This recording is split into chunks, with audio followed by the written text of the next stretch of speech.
Om Ajnanatimrandasya Gyananjanashalakaya Chakshurunmilitamena Tasmai Shri Gurave Namaha. Shri Chaitanya Manobhishtam Stapitamena Bhutale Swayam Rupa Kadamahyam Dadati Swapadantikam Vandeham Shri Guru Shri Yutapada Kamalam Shri Gurun Vaishnavanscha Shri Rupam Sagrajatam Sahagana Raghunathanvitam Tam Sajivam Sadvaitam Savadutam Parijana Saitam Krishna Chaitanya Devam Shri Radha Krishna Padan Sahagana Lalita Vishakam He Krishna Karuna Sindho Dinabandho Jagatpate Gopesha Gopika Kanta Radha Kanta Namostute Tapta Kanchana Gaurangi Radhe Vrindavaneshwari Vrishabhanu Sute Devi Pranamami Hari Priye Vanchakalpatarubhyascha Kripa Sindhubhyev cha Patitanam Pavanebhyo Vaishnavebhyo Namo Namah.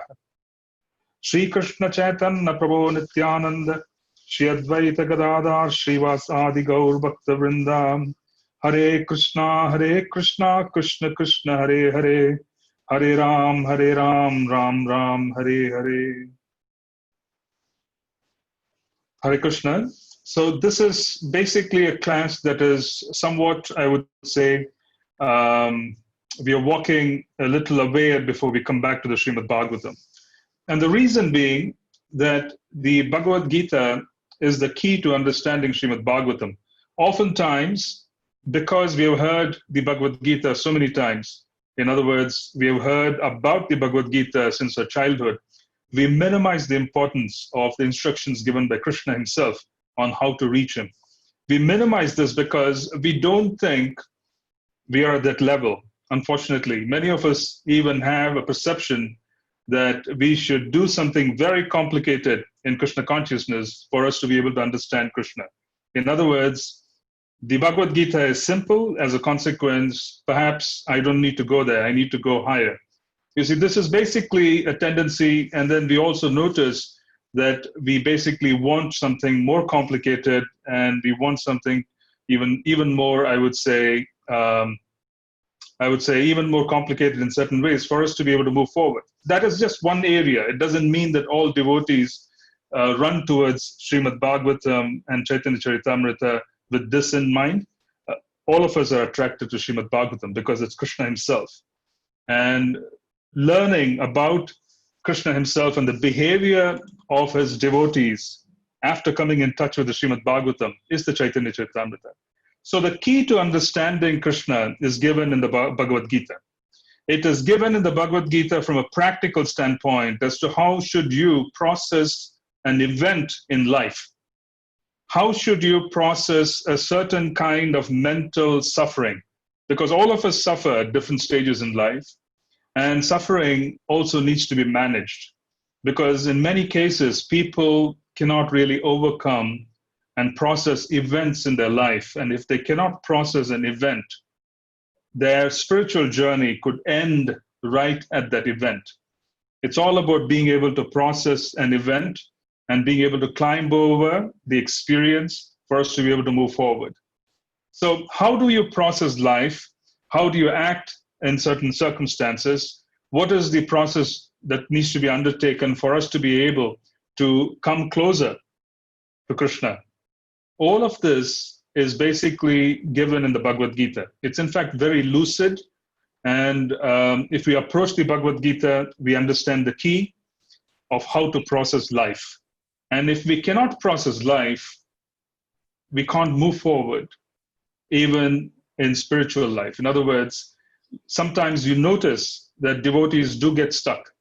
You notice it all the time. Sometimes there's an event that takes place, and those events practically set the stage for the devotee to either fall back from Krishna consciousness or embrace it in such a way that they move forward even more powerfully. Now, what is it that allows us to move forward? That key is being given in the Bhagavad Gita. Without understanding the Bhagavad Gita, where Krishna explains how to approach him, one cannot understand Srimad Bhagavatam. Without understanding the experience of Srimad Bhagavatam, one cannot process Chaitanya Charitamrita. If someone has understood Srimad Bhagavatam and they're living the Srimad Bhagavatam by experiences, factual experiences, which is what Krishna wants us to do. He wants us to have factual experiences. He wants us to come in touch with his divinity in a factual way. What is a factual way? You and I seeing each other through Zoom is a fact. This is factual because it's being perceived by our senses in certain ways. So there has to be pratyaksha. Pratyaksha is praman. Pratyaksha means that which is perceived by our senses, that which is clearly seen, where there is no question of faith, it's a matter of experience. So factual experience is what is encouraged by Krishna, but factual experience after being trained by how to approach him. So he talks about it in the Bhagavad Gita, not just assuming that we already have experiences, but there's a factual experience that has to be understood through the Bhagavad Gita. Then we come to Krishna through the Bhagavatam. We experience the Bhagavatam, we start living the Srimad Bhagavatam. When we live the Srimad Bhagavatam, we will understand the devotees of Chaitanya Charitamrita. We cannot understand the devotees of Chaitanya Charitamrita unless we ourselves are experiencing Srimad Bhagavatam. That's why Chaitanya Charitamrita is postgraduate study. You see, how do you explain a circumstance which is explained in Chaitanya Charitamrita of someone fainting when they see a peacock feather? There are people who can go into different kinds of, I would say, ecstasies and so on and so forth. But how do you validate those experiences with Krishna consciousness?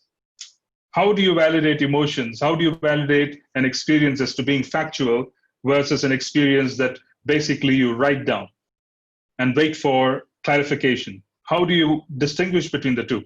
So the Chaitanya Charitamrita is full of instances where devotees have superlative experiences that you can't really explain. Yeah, we can't really explain anything. In other words, we can't really say that this is what I've understood from it because I've had this experience. Unless one has come in touch with Srimad Bhagavatam and is living Srimad Bhagavatam, experiencing Srimad Bhagavatam, meaning they're completely Krishna conscious, they can't understand Chaitanya Charitamrita. So there is a certain order of approaching Chaitanya Charitamrita, which is postgraduate study, by first coming to Srimad Bhagavad Gita, understanding the key. Once you have the key, then there's a certain process, there's a framework for operating. What we are looking for is a framework. You see, all of us have experiences. These are similar experiences of spirituality. It is not the same experience. You see, different people have different levels of progression from the previous lifetime. Some of us have experiences after 2 years of joining, after 4 years of joining, which are probably someone else's experience after 10 years of joining, etc. So there are different degrees of experiences. So what we are trying to say is these are similar. Yeah, these are all very similar. These are similar experiences. These are not the same experiences. So how do you validate those? So there is a certain framework that is being provided, because within a framework of operation, you can go from understanding how to validate our experience of spirituality. So when we come in touch with Srimad Bhagavatam, then we process Krishna further and we receive Sambandha Gyan. As our Sambandha increases, Krishna Sambandha increases, then we go to the pinnacle of Krishna Sambandha where experiences become factual. This is a fact, and that is being seen in the Chaitanya Charitamrita. Chaitanya Charitamrita is particularly a description of those devotees who are in Krishna Prema. These are the associates of Mahaprabhu. They are in Krishna Prema. So how do you understand the behavior of those in Krishna Prema? Some of it can be clearly understood, some of it maybe, maybe not. Yeah. How do you understand all of this? How do you understand Lord Nityananda kicking Shivananda Sen? Yeah. How do you understand that that's appropriate behavior by Balaram? You see, Shivananda Sen was also a very great devotee of Lord Nityananda. He was a Gopal too. He was a great personality. How do you understand different experiences, etc., seen in the Chaitanya Charitamrita? So that framework is being given in the Bhagavad Gita. The Bhagavad Gita is not just to be understood as a factual matter of being able to operate in the world, which is what we hear from everybody else. You see, the beauty of Bhagavad Gita given by Srila Prabhupada is that in the Bhagavad Gita given by Srila Prabhupada, one who comes in touch with it becomes a devotee. With others, there are examples of how to live life.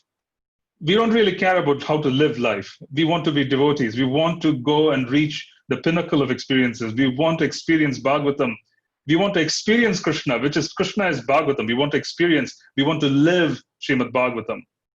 Yeah. What is it that motivates us? In practically, we start living, because when there's high Krishna Sambandha, lifestyle changes. You have noticed your own lifestyle, each and every one of you. Your lifestyle has changed progressively after coming in touch with Krishna consciousness. You have given up a certain social circle. There are certain food habits that have been given up. Certain ways of how to spend time has been given up.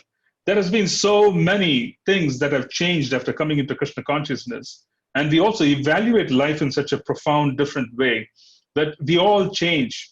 Now, this progression of changes is all due to Krishna Sambandha. Now, when we reach the pinnacle, the highest point of Krishna Sambandha, what is our behavior? What is the focus point? That's basically seen in the Chaitanya Charitamrita. We can't understand fully unless we go through the Bhagavad Gita. Yeah, so we want to understand the Bhagavad Gita and then go into Srimad Bhagavatam. Now, if you have read, or rather if you've come across Srila Prabhupada's lectures, you will find him quoting Srimad Bhagavatam in Bhagavad Gita lectures. You will find him quoting Bhagavad Gita in Srimad Bhagavatam lectures. You will find this. He would alternate between the two scriptures. So we also want to take that path. Now, I found that before I go into chapter 2.9, which is second canto, ninth chapter of the second canto of Srimad Bhagavatam is about Sambandha. The Chatushloki of Srimad Bhagavatam is all about Sambandha Gyan. It explains Sambandha. There are 4 shlokas, and they explain Sambandha. Before you understand Sambandha from the perspective of Srimad Bhagavatam, it is important to understand the journey of the soul through the Bhagavad Gita. Then we get into the Chatushloki of Srimad Bhagavatam in the subsequent session. In this session, we want to understand Krishna Sambandha through the Chatushloki of Bhagavad Gita. There's almost, I would say, the same theme.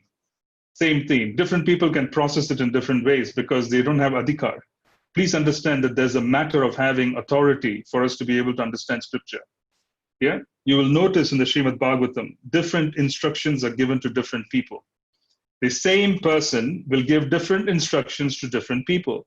Sri Narad Muni will instruct the father of Dhruva, Uttanapad, and give instructions to Dhruva himself in a different way. There are 2 different instructions. When he finds someone who is exalted, then there's a language which is different. Yeah, so there are different instructions, different kinds of adhikar, authority, that is seen in the Srimad Bhagavatam. So different people, when they read the Bhagavad Gita, they also understand it based on their adhikar. It is all a matter of understanding things based on Krishna Sambandha. If Krishna Sambandha is high, then they get to know what Krishna was intending to convey. If Krishna Sambandha is low, then they basically understand based on their authority and their basic abilities. Yeah, there's a big difference between the two. When Krishna Sambandha is very high, then you have the ability to understand him. Isn't it appropriate that if we know him well, then wouldn't we understand him? It's just a very logical consequence. Now let's just go through this journey of the soul and talk about Chatushloki, and then prepare ourselves so that we could go into 2.9 in the subsequent session, which is next week. So before we go into Chatushloki, we need to go into 4.9. I'm going to go in a sequence, and the sequence is very important because the sequence practically gives us clues as to what our experience should be. The first sequence is 4.9, Janma Karma Chame Divyam Evam Vetti Tattvataha Tyaktva Deham Punarjarma Naiti Mam Eti So Arjuna. One who knows the transcendental nature of my appearance and activities does not, upon leaving the body, take his birth again in this material world, but attains my eternal abode, O Arjuna. What is this being said here? He's practically saying Tattvataha, and he says, if you know my appearances and activities, you will not go back. Which he practically is saying, if you have a high level of Sambandha with me, Krishna Sambandha is very high, then you will not have to come back to this world. There is no question of taking birth. You will come back to my eternal abode. It is here in this verse 4.9, Krishna is practically talking about Krishna Sambandha. You know, if I start telling you to look at everything from the perspective of Sambandha Gyan, I start telling you to look at everything from the perspective of Guru, Siksha, Diksha, and the experiences of Guru, Siksha, Diksha, then you will understand that these verses carry a completely different sense, or I would say understanding. Here, he is saying that Yom Vetti Tattvataha, if you understand me through the absolute consideration. What is the subject matter of Srimad Bhagavatam? Srimad Bhagavatam is absolute consideration. We are not reading about God in Srimad Bhagavatam. We are reading about the absolute truth. What is the difference between absolute truth and God? So far in the second canto, we started out with the universal form. We went to the super soul in the heart. We then went into the three Purushas, which is Karanodakashai, Garbhodakashai, Shirodakashai. These are the three Purusha incarnations. And then we went on to the Leela avatars and what they accomplished and how they interacted. Yeah. Finally, Krishna Sambandha has come to the point at this time in the Srimad Bhagavatam about understanding the Chatushloki, understanding Sambandha Gyan. More confidential instruction is being given. Very confidential instruction is being given in 2.9. Yeah. So the Bhagavatam talks about the absolute truth, which means it talks about Krishna and Vraja. It talks about Krishna and Vraja because Krishna and Vraja is not seen by the devotees of Vraja as God. That's why there's a difference between reading Srimad Bhagavatam to understand God versus understanding the absolute truth. No one in Vraja, in the 5 different mellows, the 4 different prominent mellows, Dasya, Sakya, Vatsalya, Madhurya, these are the 4 different mellows with which they interact with Krishna. These are the 4 different levels of Sambandha. These are the sublime different types of rasa with which people interact with Krishna. None of this in Vraja centers around accepting him as God. So is the Srimad Bhagavatam's goal to teach us about God? No. God is dealt with much earlier in Srimad Bhagavatam. Srimad Bhagavatam is dealing with the matter of absolute truth, which is beyond God. Krishna is not presenting himself in Vraja as the creator, maintainer, destroyer. Krishna is presenting himself in Vraja as Rasaraj, Akila Rasamrita Sindhu. He is the ocean of all ecstasies. He is the ocean of all relationships and all kinds of rasas. So there's a distinct big difference between God and absolute truth. Here in the 4.9, Krishna is saying, understand me as the absolute truth. Tattvataha. If you understand my divine play, if you understand the transcendental nature of my appearance and activities, because how difficult it is to understand Krishna, Vrajendra Nandan. Imagine someone who comes in, it bewilders Brahma, it bewilders Indra. You see, Lord Brahma was doubting that this boy could be my boss. Indra was doubting, he went to the extent of challenging Krishna by bringing on floods in Vrindavan. This is how bewildering Krishna's avatar is in this particular place, in Vraja. So this is the absolute truth, where there's nothing further about relationships with God than that which is being seen in Vraja. There's nothing further about relationships with God than that which is being seen in Vraja. 4.9, that is being talked about here. Krishna is saying, you increase your Krishna Sambandha, and then you don't need to come back. Yeah? Sambandha Gyan has to increase. You need to understand your relationship with me. Now, the next verse, which is very important, is how do you understand the relationship? Yeah? We're all talking about Sambandha Gyan, but we need to understand the next verse. The next verse is 4.34, which we have all read. Yeah? We have all read so many different times. We have read 4.34, and it is not basically a new verse. Yeah? Tadviddi pranipatena pariprashnena sevaya upadekshanti te jnanam jnaninas tattvadarshinaha.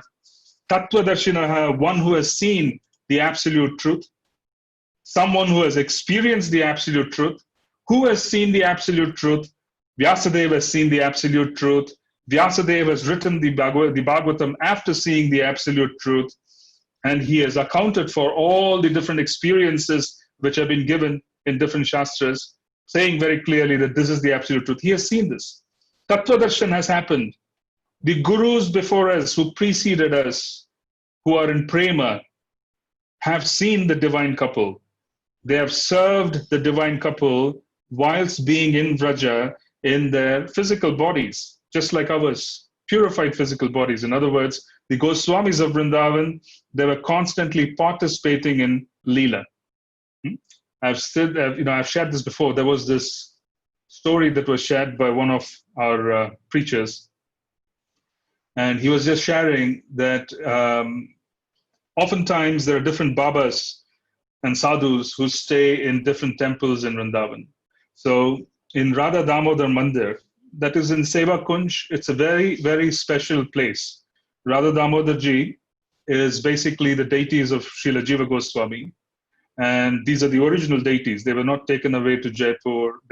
These are the original deities that were worshipped by Srila Jiva Goswami. They are in Radha Damodar Mandir. This was also the place where Srila Prabhupada practically prepared for the mission because he was staying there before coming to America. Now, what is special is that in that spot, there was a Baba who was staying in Sri Radha Damodar Mandir.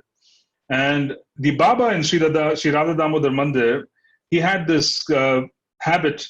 What he used to do was throughout the day, he used to basically sit and do his Nam Jap.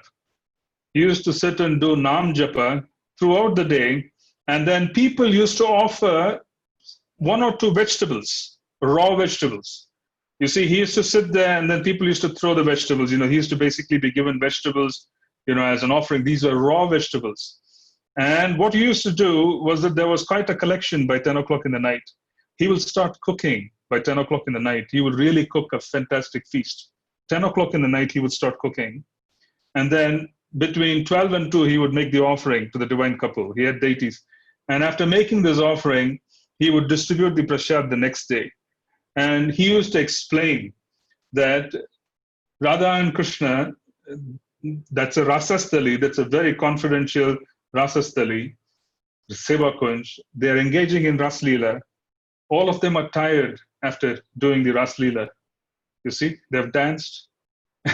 So since they're tired, he used to cook for them and he used to feed them in the middle of the night. So this is basically factual experience. Krishna Sambandha becomes very high, then they would basically interact with Krishna with such deep Sambandha that they would operate outside of the parameters of what the Vedas would say you should operate. All temples close down by 9:30, which is the Vidhi. 9 o'clock, 9:30, 8:30, Shayanarti is over. But then when you start operating out of Vidhi because of Krishna Sambandha, where there are special experiences, as a consequence, you start dealing with and serving the divine couple based on your special experiences. Then this is outside of it. And here, there are factual experiences. People see that devotees don't operate within what we would call as what we would operate within the norm in certain ways. This is not encouraged for devotees who are still practicing. In fact, in my opinion, spontaneous devotion, which is Raganuga Bhakti, where we operate out of attachment to Krishna, where we give up rules and regulations, should not be done by giving up Vidhi. We should follow Vidhi and have experiences outside of that particular Vidhi. So what does it mean? It means you worship the deities with proper upacharas. You follow Vidhi Shastra. You do all of what is required, but then experience deeper attachment and deeper interaction inside. External behavior should remain according to Vidhi. Internal behavior can change based on experiences. Yeah, Sambandha can increase. Krishna Sambandha can increase, and one can interact with Krishna internally. They can have attachment to Krishna internally. That prema can overflow. Yeah, it can overflow. But external experiences and external actions should not change. It should not modify itself. So one should always behave in such a way that they are guarding themselves with proper instructions of Vidhi. Because Vidhi protects. Vidhi protects. That's the reason why Srila Prabhupada wanted certain norms when you worship everything. When worship is being done in our temples, he was very strict in saying, this is how it should be done. What is the behavior of Mahaprabhu? Mahaprabhu, while he was on the planet, he was acting according to Vidhi. He was a sannyasi. Did he abandon sannyas? No, he did not. He was very strict with the ashram. But he used to basically exchange very confidential experiences and views with Ramananda Raya Prabhu, who was Vishaka, and with Sarup Damodar Goswami, who was Lalita Saki, Gadadhar Pandit, who was Shakti, basically Radharani's Shakti, potency. So the point itself is that Mahaprabhu, during the day, he used to be very strict. He used to listen to Dhruva Charita, he used to listen to Prahalad Charita, and his external behavior was very strict as a sannyasi. And this continued. But during the times when he was alone with his confidential associates, they used to discuss things that are very confidential by nature of the interaction of Krishna with the divine couple and their interaction with their special confidential servants.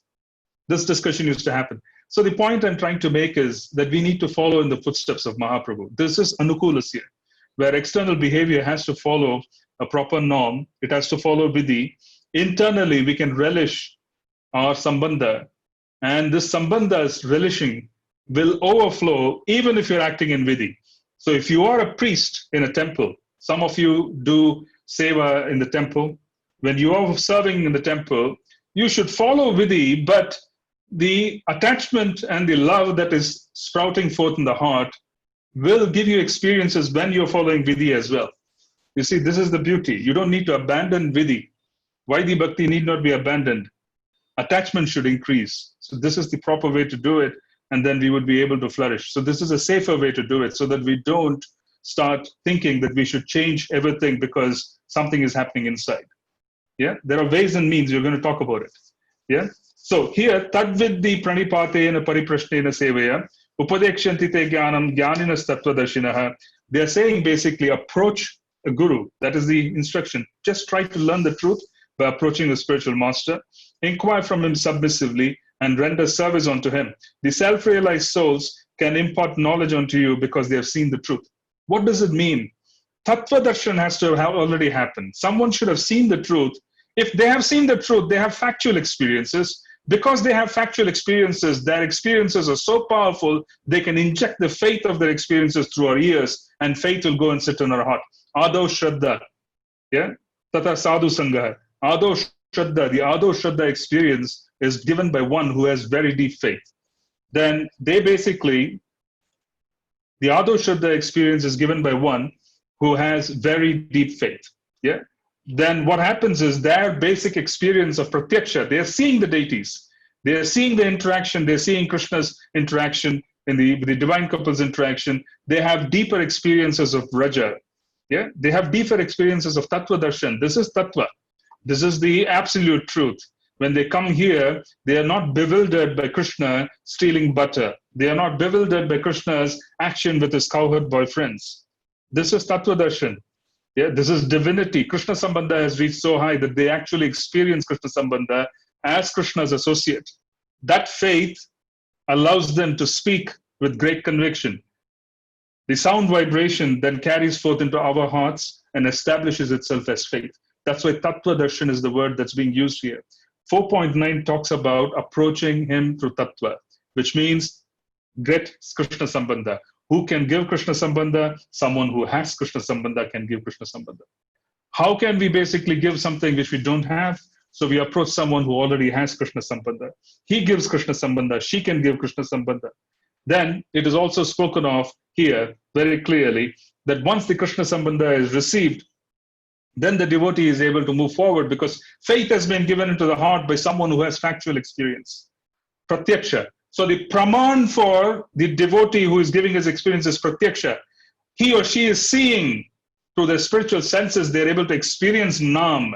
Yeah, when you chant Nam, if it is pure, if it is Shuddha Nam, Sham Sundar will appear. Radharani will appear. If it is Shuddha Nam, Radharani and Sham Sundar will appear. Depending on the adhikar of the devotee, the different deities would appear based on their adhikar if they're chanting Nam. Yeah. If they're chanting Nam, it is Shuddha Nam, they would appear. So this is Krishna Sambandha. If they are Previ Bhaktas, they would appear. They would be drawn by the bhakti in the heart of the devotee. They would just have to come. They appear. Nam is being said. So the point is, when such a person is chanting, when such a person is basically experiencing, this is pratyaksha. Praman, which is proof, is pratyaksha for that person. He is already experiencing, factually. Then such a person can speak shabda. When they speak, then that shabda has potency because it's filled with the potency of experiences. It gets into our heart and establishes itself as faith. This is Ado Shraddha. It's a very, very amazing, very strong foundation because it has been received from someone who has seen the truth. That's what is meant by Tattva Darshan. Tattva Darshan is what is recommended by Krishna. But then what is the process of getting the attention of this particular person? Is any devotee going to refuse mercy to us? No. There is no devotee who especially is filled with prema in their heart, who is filled with all kinds of wonderful loving sentiments towards Krishna and Radharani. No one can refuse mercy. Yeah. So how is it possible that there are more instructions for us to receive something from them? They're not going to restrict. That is why it is said, go distribute everywhere. They carry the mood of Nityanandaram. They carry the mood of Nityanandaram. And he, in his divine madness, he is distributing everywhere. He is not seeing who is qualified, who is not qualified. He just distributes Naam everywhere. He is distributing Prema. He is distributing Krishna Sambandha at the highest level through different instruments, different people. So do they even see us and discriminate, saying he should receive, he shouldn't receive? This is the function of the Madhyamadhikari Vaishnava. The Madhyamadhikari Vaishnava is supposed to discriminate. He is supposed to see who is sincere, give them more information, and then, enthuse them. The Madhyamadhikari Vaishnava is supposed to enthuse and bring about revolutionary changes in the hearts of devotees so that they could be very, very powerfully situated because now they've received deep faith. But he needs to discriminate because he can't really speak the same language in every circle. So we do have the concept of bridge preaching. When was bridge preaching seen by us? Bridge preaching, which is where you put a bridge from one level of faith to the other, was displayed by Bhaktivinoda Thakur. When he came here to the world, he found that the wonderful message of Chaitanya Mahaprabhu was completely mixed up in so many ways. And this mix-up had occurred because there were contaminations of different kinds. So there could be something true. The upper sampradayas will have something true, but then there would be so many things wrong. Or there would be many things good, but one main factor would be wrong. Yeah, we noticed that with the Ritviks. Yeah, we noticed it with the Ritviks. They seem to do everything right, but there's a philosophical issue which is holding them back. Yeah, their assumption is that there's nobody who is pure other than Srila Prabhupada. Their assumption is that Srila Prabhupada didn't have the capacity to make pure devotees. How absurd is the concept that Srila Prabhupada did not have the capacity to make more pure devotees? Because that's the movement. The movement is not about one person becoming pure. The movement is about everybody becoming pure, everybody carrying the potency of Nityananda Ram, everybody having the ability to preach. This is the movement. So the whole concept of Ritvik issues is an absurdity because they're limiting and they're questioning the ability of Srila Prabhupada to give deep, deep sambandha. So many wonderful souls are participating in a movement with deep sambandha. There's no doubt. Yeah, so many wonderful souls. So this is all Srila Prabhupada's potency. Srila Prabhupada's faith was factual, and he gave faith to his disciples. Those disciples who gapped the faith and they were able to culture it and grow it, they're redistributing the faith into our hearts, wherever they had the opportunity to connect with us formally. So this is the process. So the point is, when Srila Bhaktivinoda Thakur came, there were many upper sampradayas with something or the other missing, but they looked alike. Either the mantra was wrong, someone behaved as if they were already sacred. The Sahajiyas, they basically think that they're already there. Yeah, they think they're already in prema, and as a consequence, their behavior, the external behavior changes. And their external behavior changes so much so that they actually reach contamination. Yeah, external behavior changes so much so. So the Sahajiyas basically think they're already there. And then, without being sufficiently sacred, they try to walk on very sacred grounds. They misunderstand Srimati Radharani's Radhakund. Sri Radhakund being the pinnacle of Govardhan. Govardhan itself is the best of all. And then in Govardhan, there's Sri Radhakund. They misunderstand because there's so much nonsense which goes on there because of the Sahajiya attitude of thinking that they already are there when they're not. Yeah. So there were so many different groups during Srila Bhaktivinoda Thakur's time where they projected some things right and many of things wrong, or they projected a lot of right and then some things were wrong. Srila Bhaktivinoda Thakur had to correct it. His idea was that if I could remove all these wrongs, then they could basically flow in the river of Mahaprabhu's mercy. You see, it was a fantastic, phenomenal, I would say, concept. just to be able to correct something and then them being able to join. Yeah. So for example, you remove this misconception from the Ritviks, they do a lot of preaching. So what is so nice about, joining all of them together, if this nonsense gets removed, the misconception gets removed. Yeah. So this is basically it. So the point which I'm just trying to talk about is that Srila Bhaktivinoda Thakur was the main bridge preacher. He used to write posing as a Sahajiya in their magazine. Yeah, he used to call himself by a certain, author name, as they would call it, hiding behind a name. And he used to author articles in the Sahaji groups. He used to write in the Bible study articles of certain Christian, study groups. He used to do that. So he was a fantastic, phenomenal, pioneering bridge preacher. And this was, the 20th century, 1800s and early 1900s. So that is where it started. The point is, so there are different devotees who come into our movement, and they all basically lay out a bridge for us to be able to move forward and come closer. Yeah, so that we could come closer and then we could experience this. Now, the point is that this adhikar, which is given to different devotees, is given by the Madhyamadikari. Bhaktivinoda Thakur displayed that. Yeah, he didn't really write about the more confidential pastimes openly. He understood there was something wrong with these people and the way they have understood Krishna consciousness. So he used to convey the idea of Krishna consciousness in a language they understood, but used to make some small corrections here and there. You see? So this is how a Madhyamadikari behaves. But why would a preacher stop people from stop giving mercy? So this is why we need to understand what is the clue that's being given here. Here in this verse in 4.34, we are talking about Tattva Darshan, and this Tattva Darshan requires that we need to inquire submissively. Most importantly, we need to render service. This is how it was always true. Rendering service was the way of approaching those who had very deep sambandha. The other devotees who wanted that sambandha used to render service. By rendering service to this Vaishnava basically would feel pleased. You see, he would already be pleased to give, but he would be even more pleased in his heart. As a consequence, bhakti, which is situated in his heart, Bhakti Devi, she would go from his heart and enter into the servant's heart.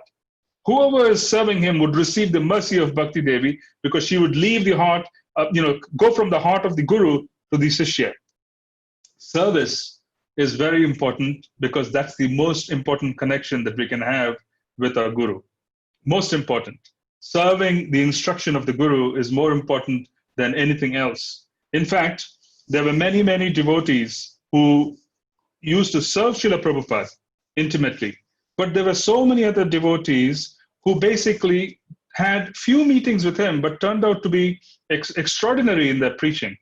You see, you notice Srila Radhanath Swami Maharaj. Radhanath Maharaj had very little interaction with Srila Prabhupada. Very little interaction. I mean, the interactions are documented to a few meetings, etc. My own Guru Maharaj had half a dozen meetings with Srila Prabhupada. My Guru Maharaj was initiated by letter. Satsurup Maharaj chanted the beads, and Srila Prabhupada had already given the name in a letter. This is how my Guru Maharaj, His Holiness Bhakti Tirtha Maharaj, was initiated. He was initiated by letter from Srila Prabhupada. Satsurup Maharaj chanted on the beads on behalf of Prabhupada. This is how the movement was spreading those days. They were all preaching very hard. So it was not that everybody came in touch with Srila Prabhupada, physically. There were half a dozen meetings, perhaps none in some cases, because there were 10,000 disciples those days and there was practically no opportunity. But then you find that many devotees who did not have much to do with Srila Prabhupada's physical presence, direct service, did extraordinarily well in assisting the mission of Srila Prabhupada. So this is very special as an instruction because they did service. They connected to Srila Prabhupada through service, not so much directly through direct service to his body. Direct service to his body, Srila Prabhupada used to comment on. He used to say, there are two very dangerous jobs in the world. One very dangerous job is to be a servant of Sri Sri Radha Madhav. The other very dangerous job is to be my servant. Srila Prabhupada used to say this because being the servant of a pure devotee who was so dear to Krishna and becoming familiar with him was a very dangerous prospect. Becoming familiar with the Guru The guru had become sick. The guru is feeble. The guru, falls, in the sense that, he's having digestive issues. He can't eat. There are so many different struggles the guru sees. This is very intimate knowledge if you're a personal servant. It can bewilder people because they will think that he is an ordinary human being. And because they think he's an ordinary human being, they'll fall down. Srila Prabhupada basically used to say that there's a very dangerous job to be my personal servant. And being his personal servant required complete surrender. Complete surrender. Because he would wake up at times and he would go to bed at times. You will have to finish all your stuff before in that time when he sleeps. And when he's awake, you have to be awake. Yeah, you can read about it in the Lilamrita. You can read about it from Shrutakirti Prabhu and others who served as personal servants. They would all account for complete surrender as what was required to serve Srila Prabhupada. There was no room for, I have a life. And this is true. They all used to get burnt out. They will all get burnt out in a matter of 2 months just by being his servant. They will get burnt out because they would not have there would be no sleep. There would be really very difficult to keep pace with him. Keeping pace with Srila Prabhupada, and these were devotees who were 1/4 of his age. He was almost pushing 80, wasn't he? And these devotees were in their 20s. They couldn't keep pace with Srila Prabhupada. They couldn't. They would actually be burnt out in a matter of 1 or 2 months. The kind of traveling, the kind of time changes, diet changes, water changes, all the atmosphere changes when you go and preach in different places. It all gets to you because of different microbes. And then such an advanced age, Srila Prabhupada, they could never keep pace with them. They will all get burnt out, fall sick, so on and so forth. But the point being that service is the connection. Service is the connection because when you serve, then the attraction begins. Krishna will use that devotee to attract you to him. Krishna's Akarshana Shakti, this is the potency of Sankarshana. Sankarshana is the one who is attracting. We'll talk about it in the next verse. He attracts, Sankarshana. Balaram attracts. Guru Tattva starts from Balaram. He will attract. He will create the sambandha. He will create that particular connection. He will attract the person. He will attract the person to that guru. And then the servant, when he serves the guru basically is pleased, and as a consequence, Bhakti Devi goes from the heart of the guru to the hearts of the servant.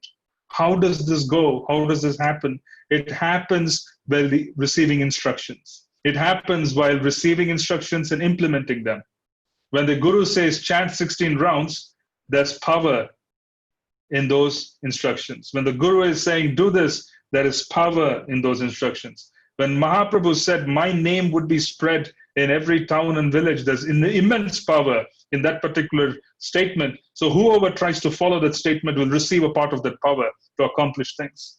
So in a very mystical fashion, Krishna attracts us to the guru. Siksha and Diksha, they both have the same role. They all attract. They all attract. The Diksha establishes Krishna Sambandha. Krishna Sambandha is established by Diksha Guru. The Diksha Guru takes the feet of the disciple, plants them in the spiritual sky. That is what he does.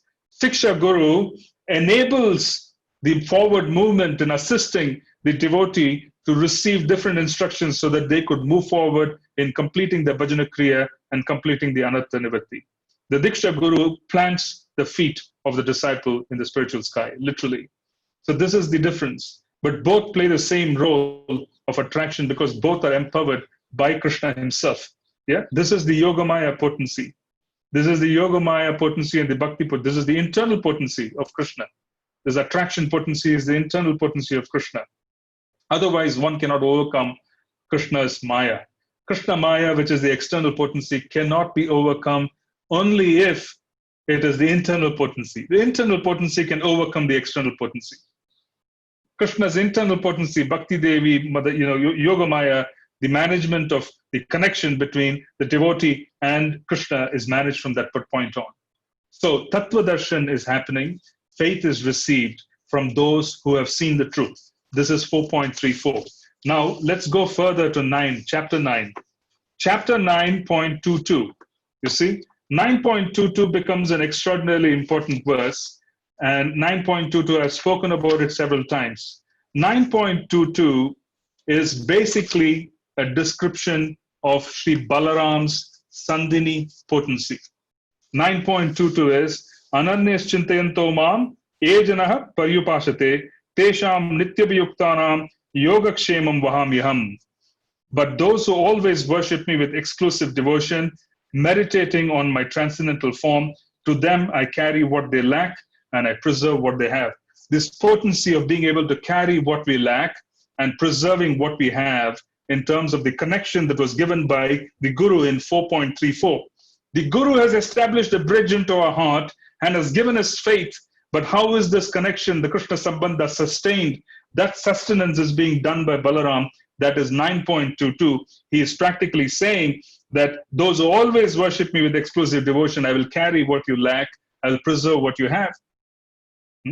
So we say that Krishna is saying this in the Bhagavad Gita. How am I saying Balaram's potency?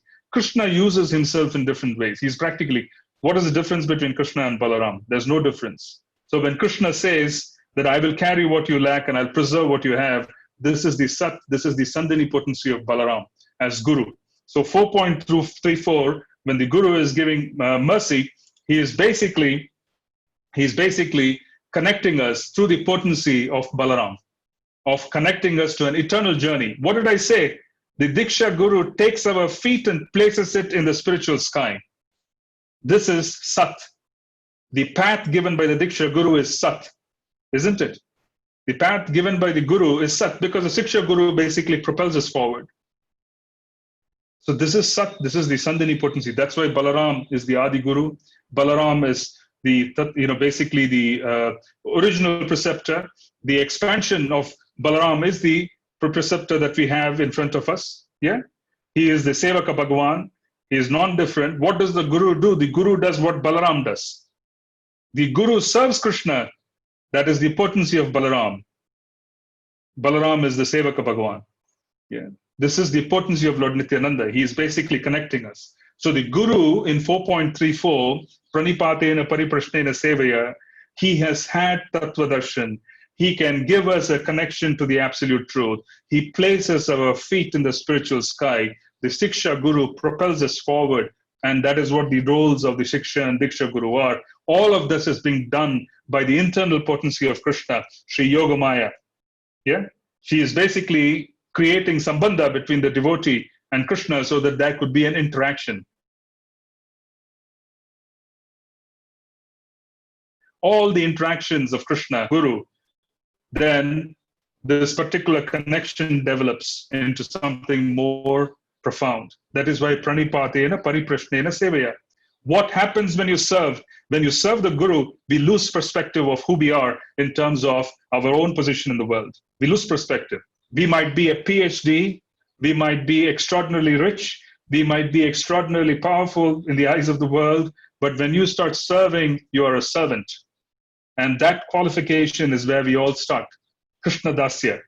Dasya is where we all start. It's a very powerful foundation, which is what Mahaprabhu encouraged. Mahaprabhu encouraged the foundation of Dasya, because unless you serve and become a Dasa Dasanu Das, Bhakti Devi won't flourish in the heart, because she is leaving, basically she is coming from the heart of the Guru to our heart because of her sincerity. It's a voluntary function.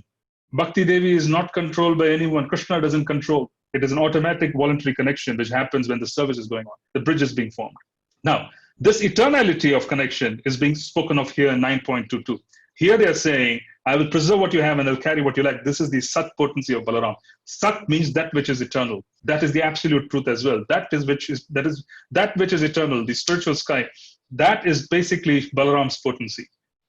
This Balaram's potency, that is why we say he is a Sevaka Bhagavan. We say he is the Adi Guru. He is the origin of all Gurus. That is the function of Balaram. Please understand that 9.22 of Bhagavad Gita, preserving what we have, carrying what we lack, is the Sevaka Bhagavan's role. He wants to facilitate our service to Krishna. He is facilitating our service to Krishna. This is the potency of Sri Balaram. This is the potency of the connection of Sri Balaram. Yeah? Now, how do we understand it in terms of following this instruction factually? This is where the practical aspect has to come. Practical aspect is, should we wait to understand that Krishna is preserving what we have and carry what we lack? Is there a waiting period? Is Krishna saying, I'll do it in the future? Is Krishna saying, I'll do it 10 years after you get initiated? Is Krishna saying, you need to get initiated, unless you get initiated, I won't carry what you lack and preserve what you have? Is Krishna giving any qualifier in this particular verse on when this preservation of bhakti is going to occur? The answer is no. This is Trinadapi Sunichena Taroriva Sharishnuna. That is why Mahaprabhu gave us this instruction. Preserving what we have and carrying what we lack, the first and foremost principle is we already accept that this is already being done. Look at our life as of today, and we will understand that whatever is required to be preserved is being preserved. Whatever is required to be carried is already being carried. This is Trinadapi Sunichena. That is why we need Trinadapi Sunichena. Humility is all about being able to accept the reality of life. When we accept the reality of who we are, where we are, we can make changes, but accepting the results are very important on a day-to-day basis. Accepting who we are today, understanding we ourselves as an individual have already been given what we lack, and whatever we have is being carried forward by Balaram's potency, by the Guru's mercy. This understanding requires Trinadapi Sunichena. That's why Mahaprabhu gave it as an instruction. That is what humility is. Humility is all about being able to accept the reality of where we are today. It is all about being able to accept the reality of where we are today. Once we accept the reality of where we are today, then acting upon it courageously, that is humility. This is Trinadapi Sunichena Tarori Vasaishnuna. Why Tarori Vasaishnuna? Where is the question of Tarori Vasaishnuna? Where is the question of tolerance if everything is hunky-dory? If everything is so nice and it's such a cushion and everybody is comfortable, everybody is in the comfort zone, where is the need for Tarori Vasaishnuna? Right? Why should we tolerate as a tree tolerates, and why should we be humble as a blade of grass if everything is working in the direction that we want it to? It requires humility, it requires great tolerance, because we need to accept the reality of where we are as we are today.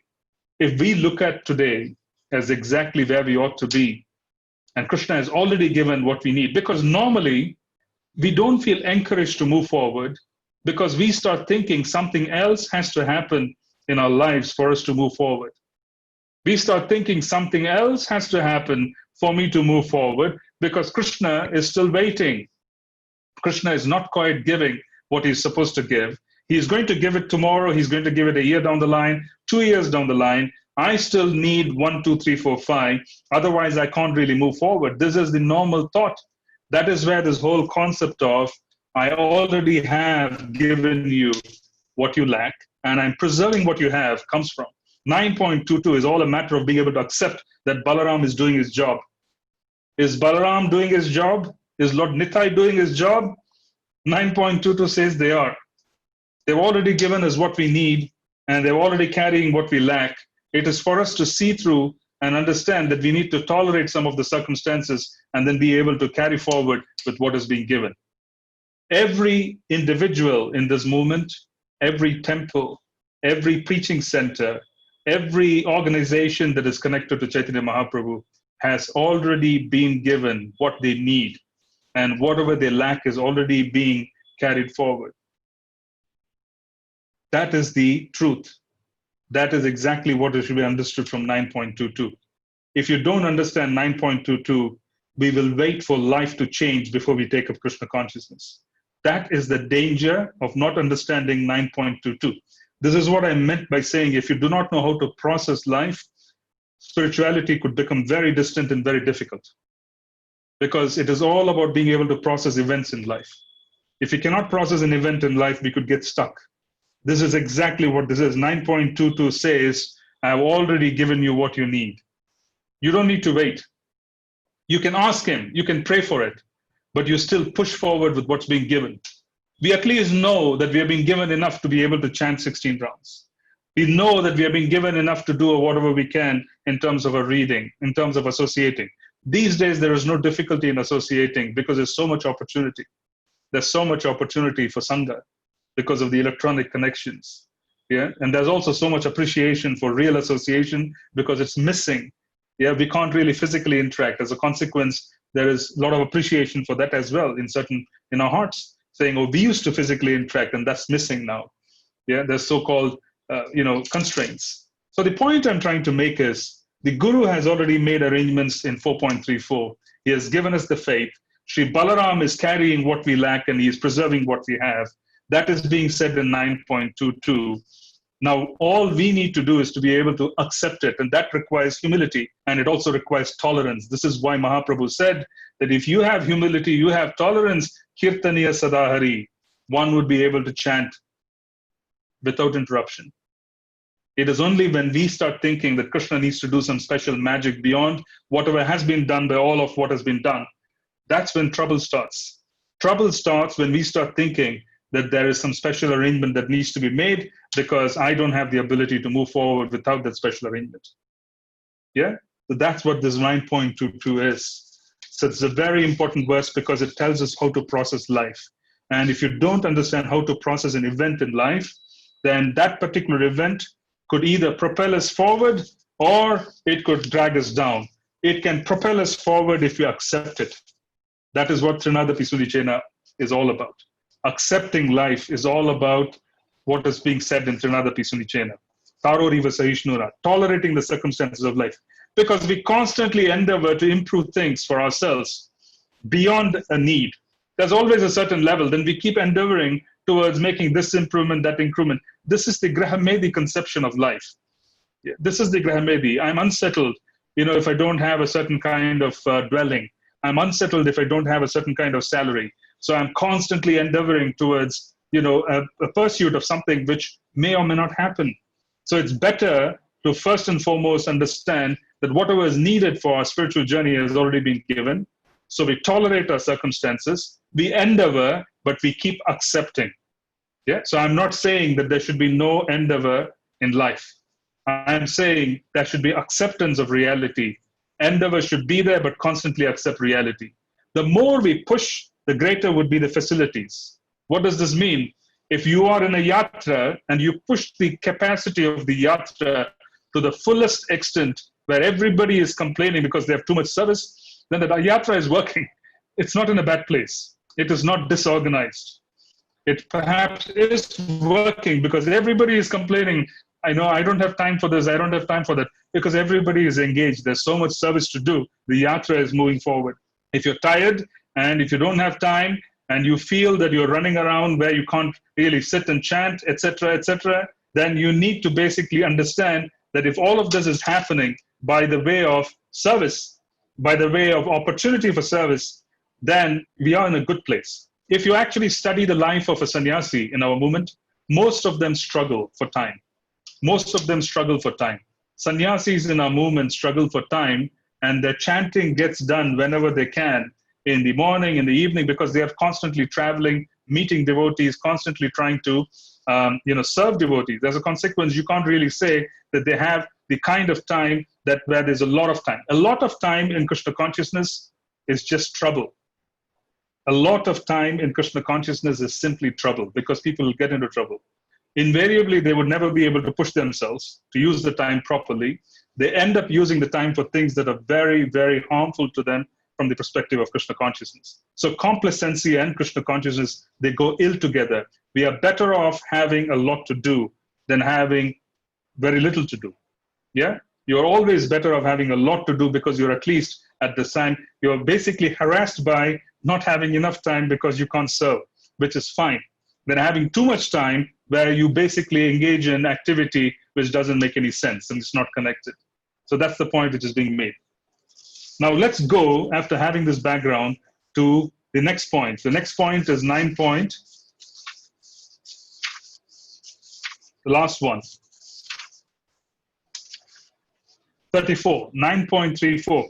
Manmanabha madbhakto madhyaji mam namaskuru mame veshyasi yuktatvai atmanam matparayanaha. Yeah? Mame veshyasi yuktaivam atmanam matparayanaha. Engage your mind always in thinking of me. Become my devotee. Offer obeisances unto me and worship me.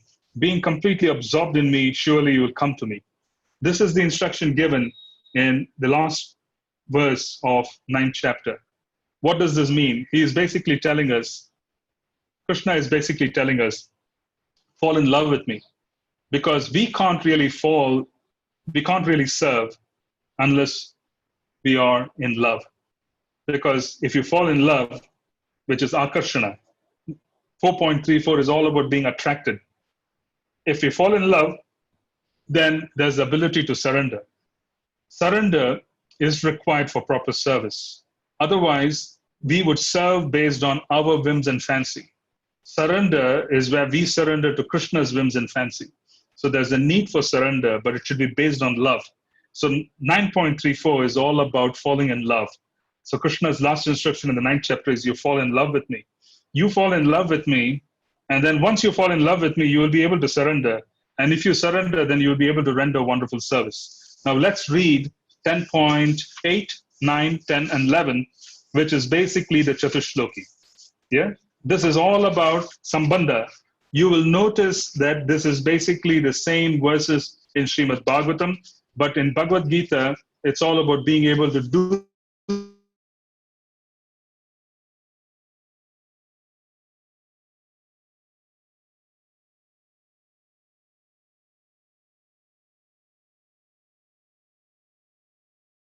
things in a certain way. How to do it, yeah?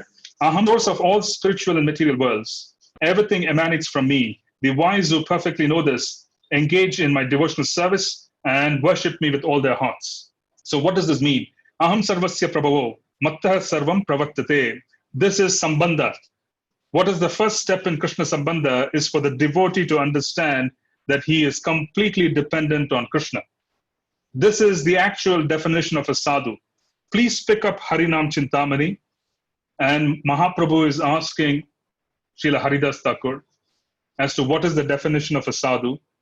Haridas Thakur is saying one who is completely dependent on the holy names is the definition of a sadhu. The holy name is Krishna. Nama naminoho abhinnatvam. There is no difference between Krishna and Harinam. As a consequence, one who is dependent on Harinam is basically considered to be a sadhu. This is the first step in Sambandha. This is also the first step in loving someone. Why don't we depend on him?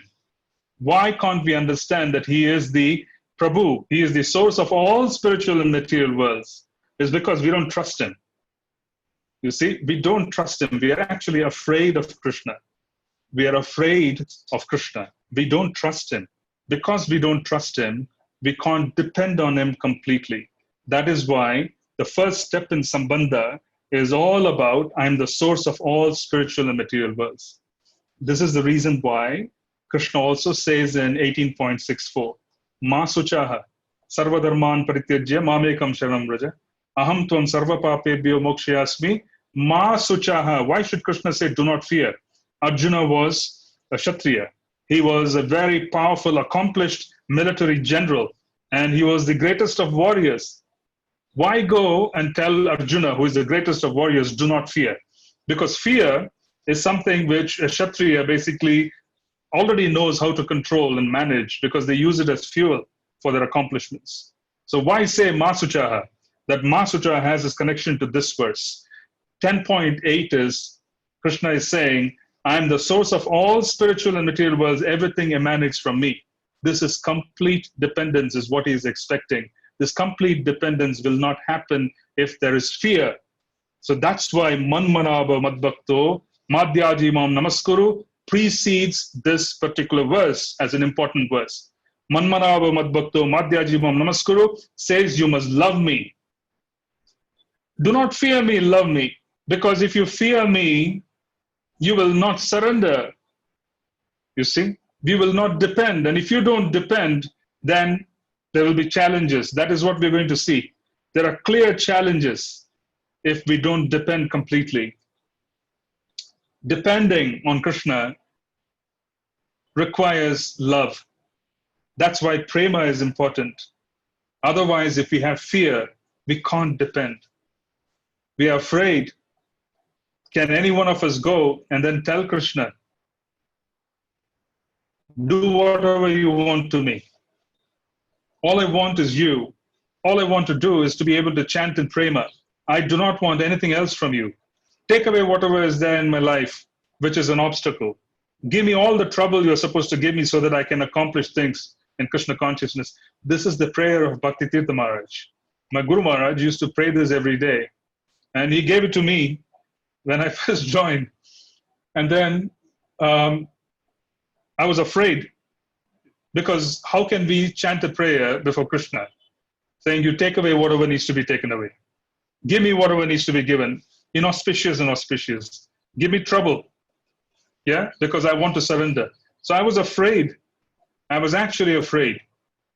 Yeah, I was actually afraid. So Guru Maharaj said, this is natural.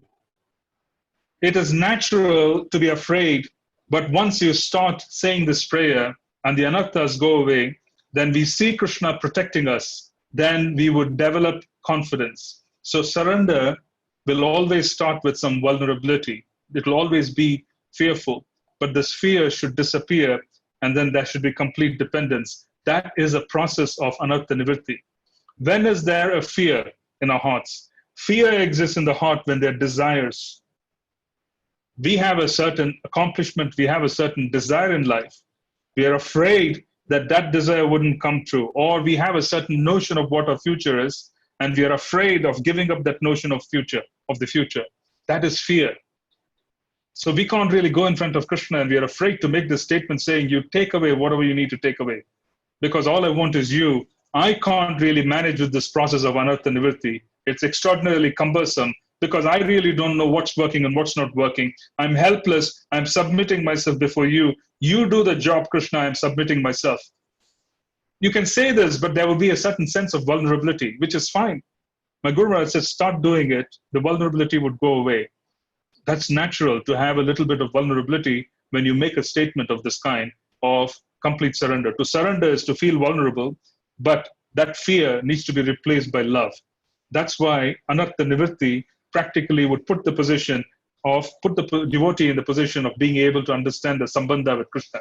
Right now, the fears are our sambandha with the material world. We have very deep sambandha in the material world, and we are very afraid the sambandha could be disturbed if we go and make a statement to Krishna. Krishna says, Masuchaha, don't worry. Everything emanates from me. So this is the first step in Krishna sambandha. This is basically the giving up of anartha nivritti. This is practically the process of anartha nivritti. This is pravritti, basically. Pravritti jnana is you come closer and closer and closer to Krishna, and as a consequence, you give up fear and you develop love. You give up attachment to this world and you develop deep, deep attachment to the spiritual sky. In other words, Krishna sambandha increases, and here our sambandha of this world becomes diminishing. We understand everything from the perspective of who we are in the spiritual sky. For some people, having a professional setback is suicidal. Some people, if something happens in the professional field, they would become suicidal because their job and the identity of being an employee of a certain organization is far bigger than them being a father, being a husband, being anything at home. It is the biggest identity in life. If anything starts happening to that identity, which it will, every upadhi, every covering of this material nature is going to get destroyed. And as we speak, it is receiving blows from material nature. Sarvo upadhi vinirmuktam. All the upadhis have to be given up. And when you remove a cloth, an identity of this world from your body, it would be painful because that's exactly what the body is. There's a lot of attachment. But this vinirmuktam, this upadhi has to be given up. It's nature. As a consequence, some people are so attached to the concept of a job and being an employee is that it's even bigger than them being a family person. So if something happens at the job front, it's extraordinarily traumatic for them that they can't even take it. Sometimes they even commit suicide because it's something that they can't really process. This is an event which can't be processed by some people. Yeah. So here, what we are saying is that it is all about Krishna sambandha. It is an anartha that has to be given up. The identities of this world, especially those that take us away and which prevent us from depending on Krishna, where there's so much fear that something is going to happen to the upadhis that we have in this world. That's why we can't really go before Krishna and say, do what you want. We can't. For the Brajvasi, they didn't care. They all walked under the Govardhan, even though it was a 7-year-old boy holding up a big mountain with his left hand little finger, the pinky. The Brajvasis, they didn't care about anything. For them, it is Krishna. So that is real Sambandha. That's Krishna Sambandha. So when Krishna Sambandha replaces the Sambandha of the material world, the Anartha Nivritti process is over. That is the whole point which is being made. So we surrender first internally, and we understand that we are all fearful. That's why Krishna says, Masuchaha, do not worry about outcomes. Everything emanates from me. If you're well today, it's because of me. If you're unwell, then there's a connection. Yeah, everything is connected to me. The wise who perfectly know this engage in my devotional service and worship me with all their hearts. Krishna is making a Sambandha statement in 10.10. He is saying 10.8. He is saying this. He's saying that you are fearful. Because you're fearful, you can't surrender. Yeah. So fall in love with me, because if you fall in love with me and your Krishna Sambandha goes to the pinnacle, then the surrender process will also increase as you fall in love. That is what we are trying to do in the process of Krishna consciousness. We are trying to increase the Krishna Sambandha, and surrender would also follow. Krishna Sambandha increase, we love Krishna more and more, we depend on him more and more. Then Anartha Nivritti is complete, then we surrender onto him more and more. And if surrender is complete, then we can serve very well. Yeah. We can't be fearful of someone whom we also say loves us. On one hand, we can't claim that I'm looking for Krishna Prema. On the other hand, we can't claim that I'm fearful of what Krishna will do to me. It doesn't work. It's not logical. That's why it requires that we process life. And that's why the Bhagavad Gita becomes so important, because he's bringing all of these up. Do you see this? Do you see the sequence? He is bringing all of this up. He's saying, I'll bring all the nonsense out. And he doesn't stop. He's bringing everything out in the Bhagavad Gita. So he says, I'm the controller. Don't worry. I can manage this. Don't worry. So he says, Manmanabha Madbhakto, fall in love with me. Then you will be able to surrender. You will not fear me if you love me. It's natural, because we don't fear those whom we love, do we? We are afraid to make a statement to Krishna, to take away, do this, do that. We are afraid that Krishna would do this, do that. There are some people who are just afraid of Krishna consciousness because they think that they would not like material phenomena. They're afraid, if I come into Krishna consciousness, I may not like the world. Then I'll be nowhere. I will not be in this world, etc. So there are people who are afraid of all kinds of things. That's why he's using the word Masucha. 10.8 is all about saying, I'm in charge. I'm in charge. You may think I'm not in charge, but I'm in charge. Then 10.9, yeah. Matchitta madgata prana bodhayantaha parasparam katayantascha mam nityam tushyanti cha ramanti cha. The thoughts of my pure devotee dwell in me. The lives are fully devoted to my service, and they derive great satisfaction and bliss from always enlightening one another and conversing about me. This is Krishna Sambandha of a different level. First is Krishna Sambandha in 10.8, which talks about understanding that I'm completely dependent on the Lord because he is the master of all. He is in charge. 10.9, person has fallen in love. He has surrendered. He is slowly, steadily increasing his Sambandha. He's falling in love. As a consequence, they're always dwelling in him. Their lives are fully devoted to my service. Yeah. So this is basically also an improvement in Krishna Sambandha, which is the next level. The Anartha Nivritti process is complete. As a consequence, Krishna Sambandha is fully understood. They have understood Krishna Sambandha in the spiritual sky. As a consequence, they have less fear about losing things in the material world. Who is afraid in the material world? Those of us who are afraid in the material world are those with material desires. Those of us who are afraid in the material world are those where the Sambandha of the material world is far greater than the Sambandha in the spiritual sky. As a consequence, we are afraid. Imagine a train journey where you get in, for example, I give this example, you get in a train journey. Now nobody rides trains in India. They have converted all the train bogies into coronavirus hospital wards. So be careful the next time you come to India and get into a train.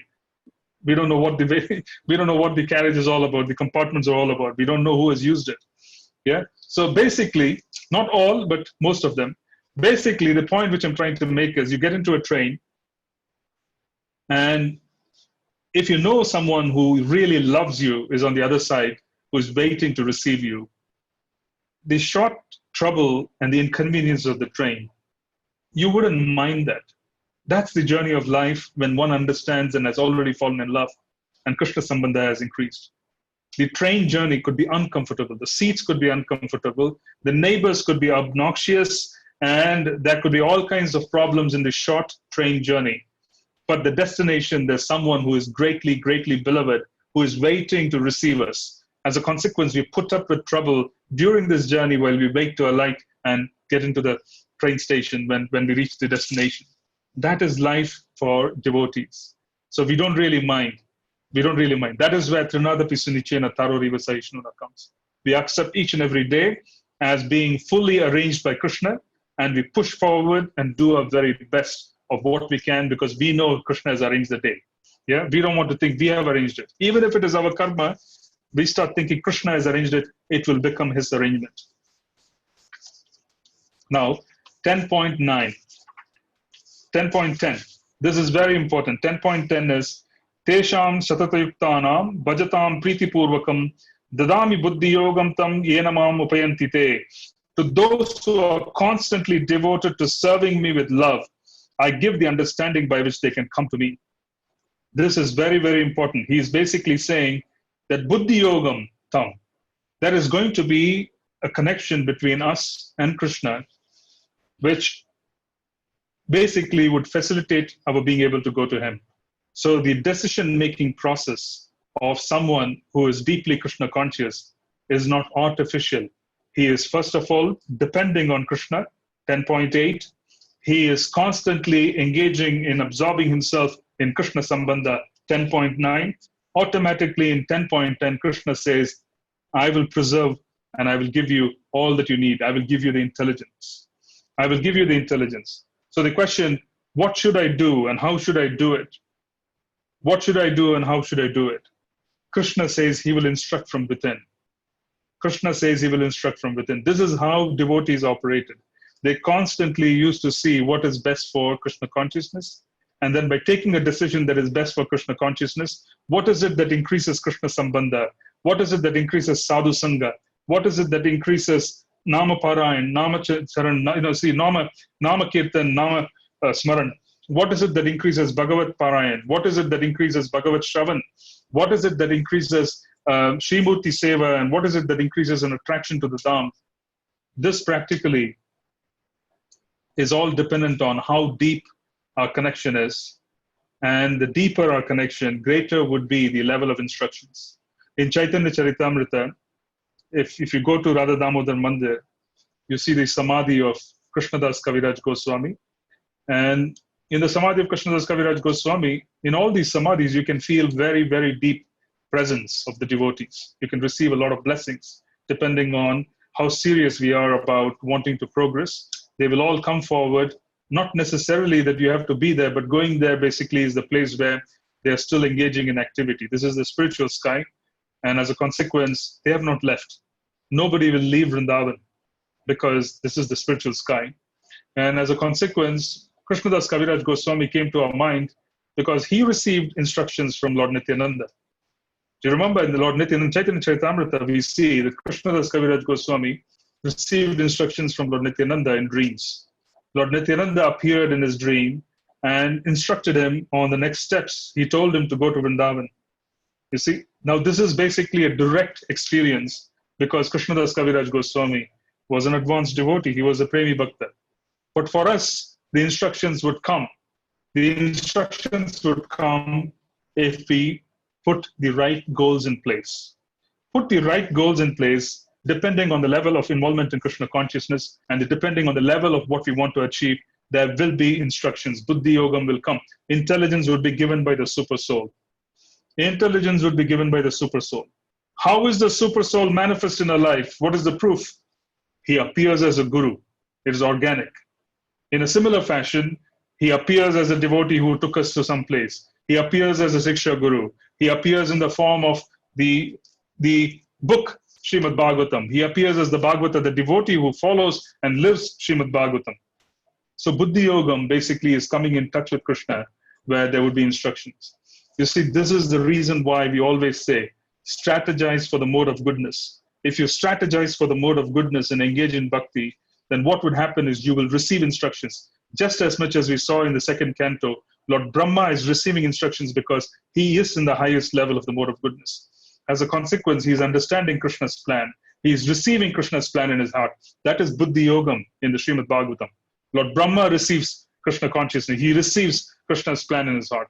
In a similar fashion, we notice in the Chaitanya Charitamrita, different devotees receive instructions. Different devotees receive instructions.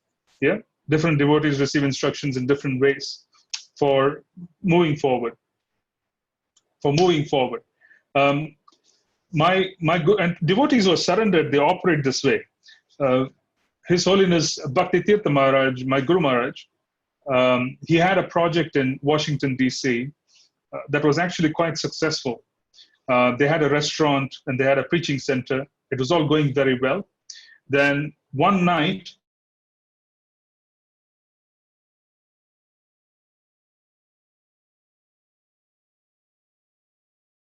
Srila Prabhupada appeared in his dreams, was standing in front of a closed door. Then Srila Prabhupada reaches up and then he opens the door. He reaches up and he opens the door, and a lot of people of African origin walk through the doors. They start running through the door.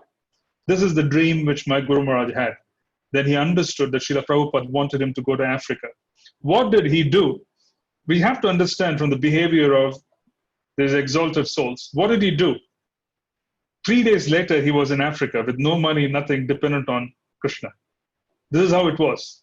Even though he was successfully preaching in Washington, 3 days later, within a very short period of time, he was in Africa to begin his preaching process, because Srila Prabhupada appeared in his dream where he opened the door and all kinds of souls from the African continent of African origin were coming through the door, and my Guru Maharaj understood Srila Prabhupada wanted him to go to Africa. This is how they operate, Buddhi Yoga. This is how they operate. What kind of risk did they take those days when they were preaching for Srila Prabhupada? Enormous risk. Enormous risk. They put themselves into so much risk for pleasing Krishna and Prabhupada. This is the love of Prabhupada. This is the love of Krishna. Yeah? This is the love of Krishna. So, Buddhi Yogam is important, but who receives Buddhi Yogam? How we receive it depends on our advancement. Srila Prabhupada used to sometimes come into a temple. He will stand before the deities. He will look at the deities and he would turn around. He would smile at the management, saying, "You have done a wonderful job." Sometimes he will come in front of the deities. He will look at the deities. He will turn around and he will start asking, "What is it which is going on here?"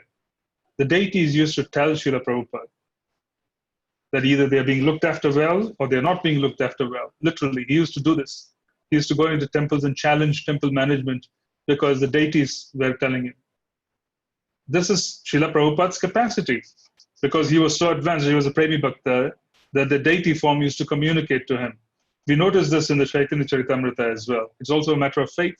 There are so many deities who speak to the devotees when they're being served. Yeah, so many experiences, amazing experiences.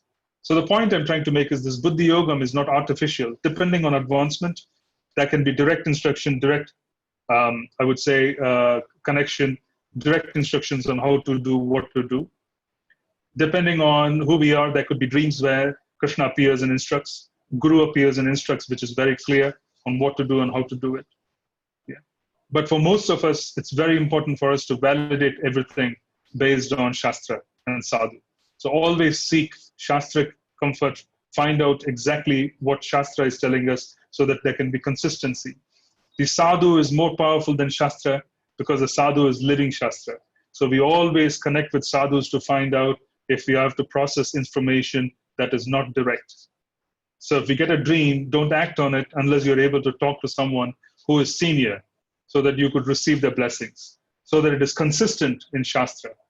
If there is no Shastric consistency and the Sadhu doesn't approve, then it's better off for us to be a little careful.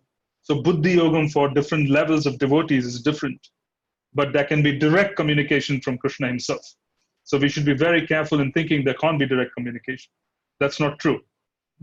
Vishwanath Chakravarti Thakur, while he was writing Srimad Bhagavatam, when he was commenting on the Srimad Bhagavatam, Srimati Radharani used to hold her sari's folds to protect him from the sun. He used to sit under a tree, unmindful of the weather. The rain used to stop. Everything used to stop. That was how powerful Srila Vishwanath Chakravarti Thakur was. Yeah? This has been seen. Sri Raghunath Das Goswami, his own experiences and so on were such that when he used to sit and chant on the banks of Sri Radhakund, Srila Rupa Goswami and Sanatan Goswami used to see that wild animals used to come near the same place to drink water. And then they used to see that Krishna was in the corner, protecting Raghunath Das Goswami, ensuring that no wild animal attacks him.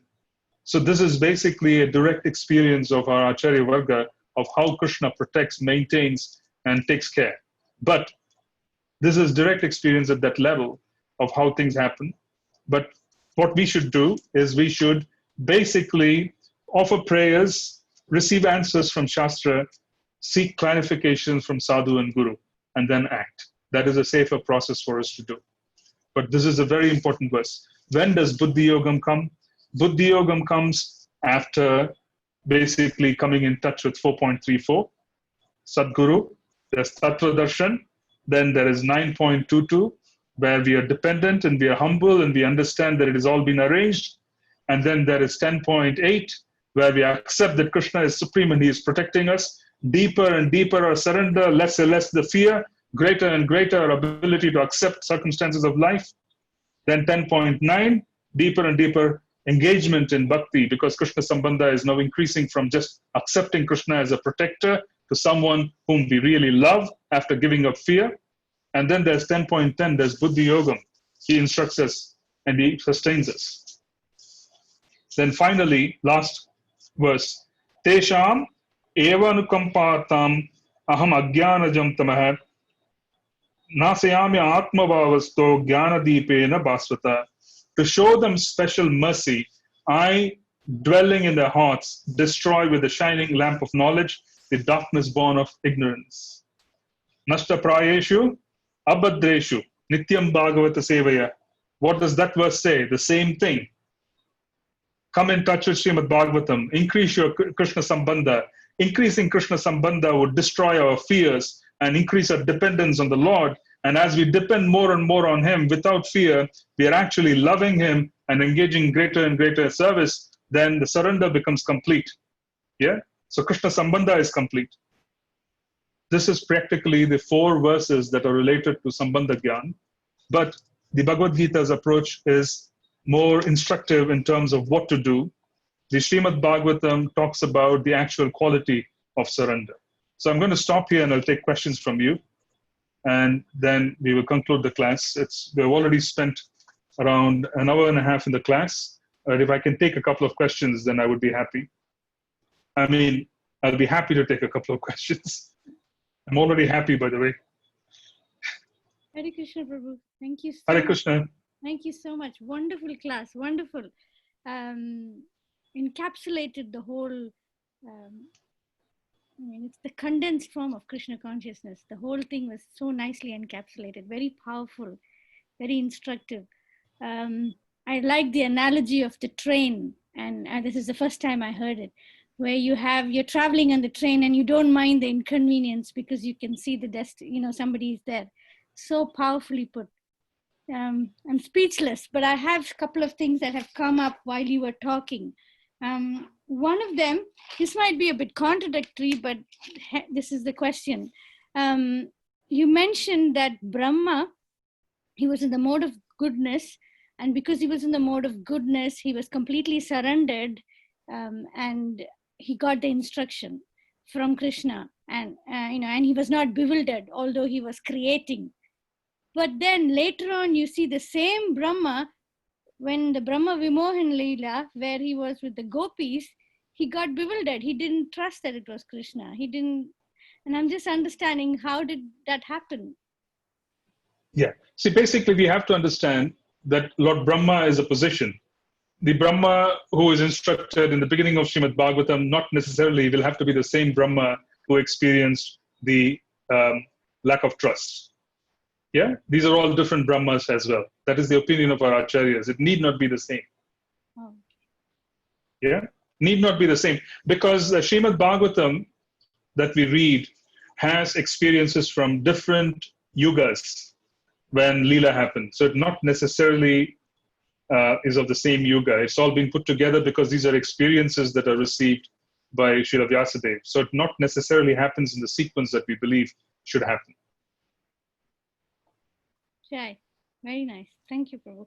I have a couple of questions, but I will wait for others to take some more.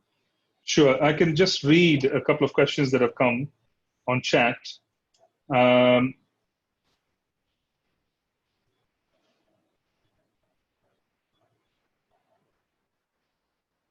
yeah, so the question is, someone is asking, should I chant the prayers which His Holiness Bhakti Tirtha Maharaj chanted? Yes, do so sincerely, without fear. Do so sincerely. We all want to make a lot of progress, and we all want to accelerate in our Krishna consciousness. And in that sense, we want all kinds of help. So praying powerfully, praying personally in front of Krishna would really help. So one of the ways to do this is you can read the Beggar series. There is a book series called the Beggar series. It's Beggar 1, Beggar 2, Beggar 3, and Beggar 4. Please read through it fully before you start offering prayers so that you understand the whole culture of surrender that was being shown. It is very powerful because, I had this experience as well. I would like to share. And I was once in Gitanagari, visiting Gitanagari. And at that time, I saw my Guru Maharaj coming out from the forest, from the woods. And he had a notebook and he had a pen in his hand. And he was explaining to me, saying that I go there and then I basically think through, and he calls, he offers prayers, he receives realizations that he makes a note of, he chants and receives realizations. And he was carrying a pen and a paper. The Beggar series basically is where he basically used to go into the forest and he used to offer prayers, cry out for help, wanting to make progress. He used to receive realizations. He used to make a note of all those realizations in his diary. And then one day, one of my god sisters, without telling him, they do that, but without telling him, she basically took all his notes, made it into a book, and offered it as a present and a gift during his Vyas Puja. It was not published, it was just offered to him. And he looked at it, he was actually quite pleased. That became the Beggar series. So what the Beggar series is that these are all very, very deep, personal, confidential realizations of His Holiness Bhakti Tirtha Maharaj. And it was one of our most powerful, I would say, presentations. It's very, very heartrending in terms of actually reading and then understanding it. But I was just wanting to share as to how it happened. I saw him, he told me this. He said, I write all of this realization. So he used to go there, he used to write all of this. It became a book. So that's what the Beggar series is. So if you get a chance, please read the Beggar series. And then the prayers that I spoke of wanting Krishna to basically take charge and take us through the process of Anartha Nivritti, it comes from the Beggar series. But read through the whole thing. Okay, let me see if there are more questions. Do we receive instructions only in dreams with respect to Bhagavad Gita 10:10? No, it need not be in dreams. It could be, for example, I was very vulnerable, and I don't remember the exact verses. I was very vulnerable, and then when I first started chanting these prayers, and then there was this session of prayerful reading in Gitanagari with my Guru Maharaj. And at that point in time, during that session of prayerful reading, they took different verse numbers of Srimad Bhagavatam, put it into small chits. They folded all the chits, put it into a basket. They passed the basket around, and then we all used to offer prayers and then take one chit. So the idea was for us to understand that Srimad Bhagavatam is Krishna himself and he's instructing. So what was very surprising was, I don't remember the exact verse because it was so long back. That verse that I picked from that basket was exactly a verse which dealt with fear of surrendering. And I had that in my mind. I was sitting there. So it was quite astonishing. So the point is, Shastra can speak to us as well. So if you offer prayers to Srimad Bhagavatam and then even read randomly, you can receive instructions from Srimad Bhagavatam. So is the case with the Bhagavad Gita. You could do it very prayerfully. Approach prayerfully, understanding that this is Krishna himself, and it's very dynamic in giving instructions. Now, it need not be dreams. It can be Shastra. It can be sadhu, where we hear a class and then we get inspired, and then it solves a certain challenge that we have in our mind. Now, okay, so I think I've done with the chat question. So, Yeah, so these are chat questions. If there's anything else, any other question, please.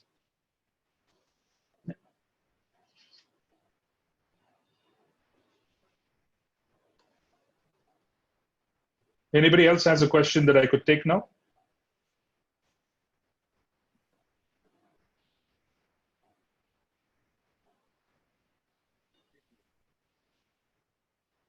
Hare Krishna Prabhu, is it okay? Yes. Can I ask Yeah, the... you can ask. Yes.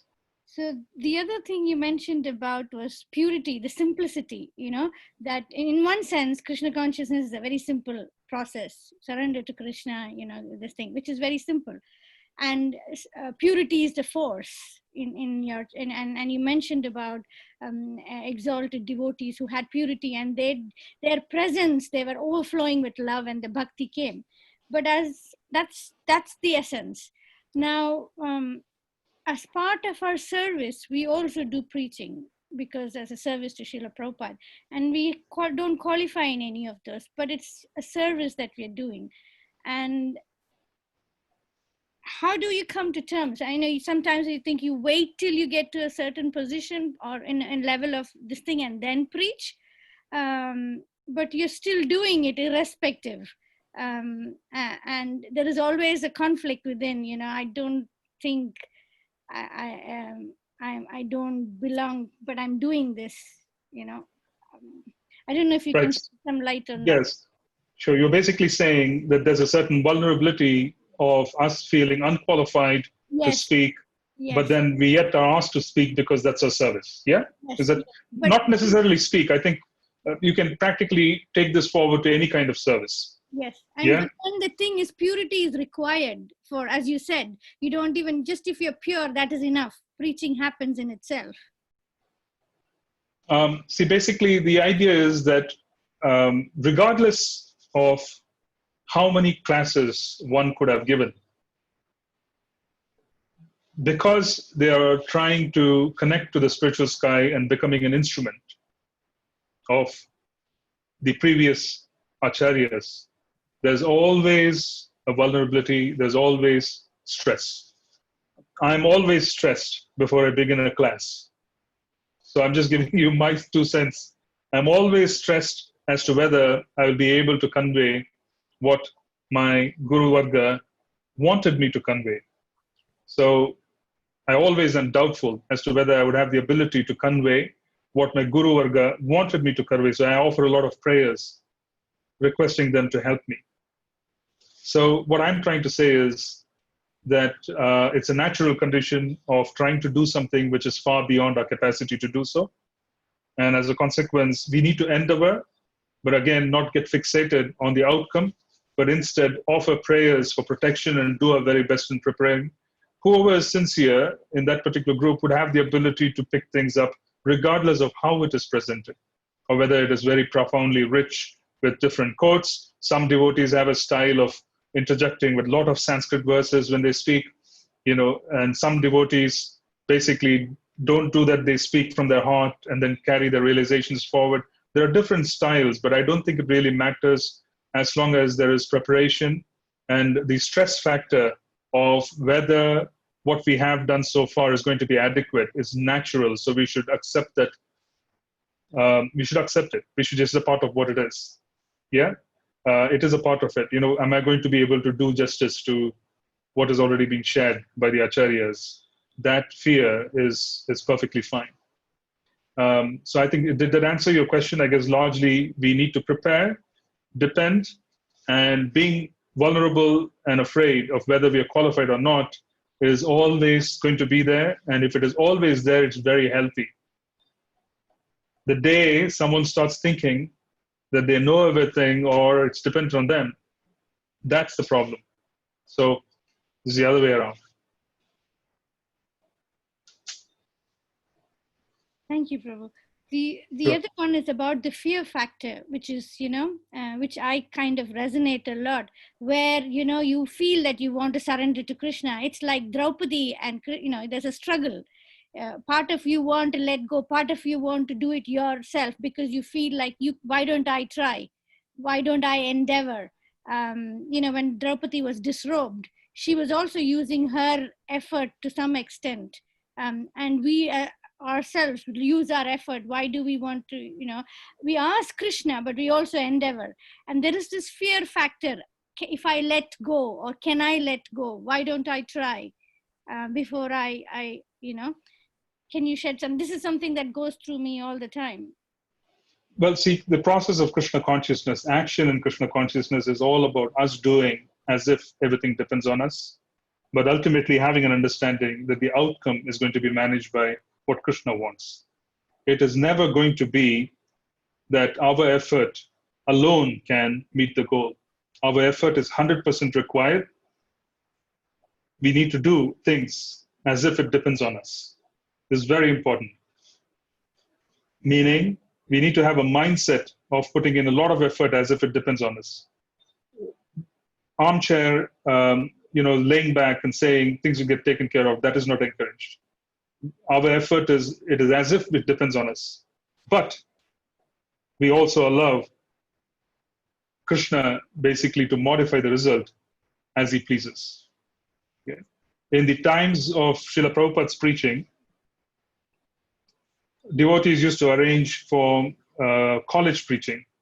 Those days, college preaching was that they used to make wonderful prasad. Yeah, depending on the tastes of the college students, they used to make different kinds of wonderful, very rich prasadam. They used to take this prasadam, put money, hire a place, like a hall, a place for preaching, etc. And then they will find that nobody comes. Then one day, devotees wrote to Srila Prabhupada saying that basically we are arranging all of this, but it appears that devotees are not coming. We are not coming. So should we stop it? He wrote back saying, preach to the walls. Yeah. He said, if nobody comes, you preach to the wall. You start speaking to the wall. You basically don't stop the process. So the point being that sometimes the devotees used to put their effort and then nothing used to happen. And as a consequence, Srila Prabhupada never used to be minding that. He used to encourage the effort and he used to tell them, just keep going. Just keep going. So we need to take account of that as well, that you need to do things as if they're dependent on you, but with the understanding that Krishna can modify the result and there can really be nothing that comes out of it, even if you have put in the best of efforts. Thank you, Prabhu. Yeah, it's a balance, basically. It's a tough balance, but it is what it is. Yeah. The concern is sometimes ego creeps in and you're not sure it's your ego that's playing in it, Yes, you're basically saying, yes, that can happen, but then that's what service is. We improve upon it. We improve upon it slowly, steadily as time goes by. Thank you. Sure. Let me just read. There are a couple of questions in chat. If I find that the questions can be better answered by me personally, I will write to you. So please don't mind if I don't take it up here.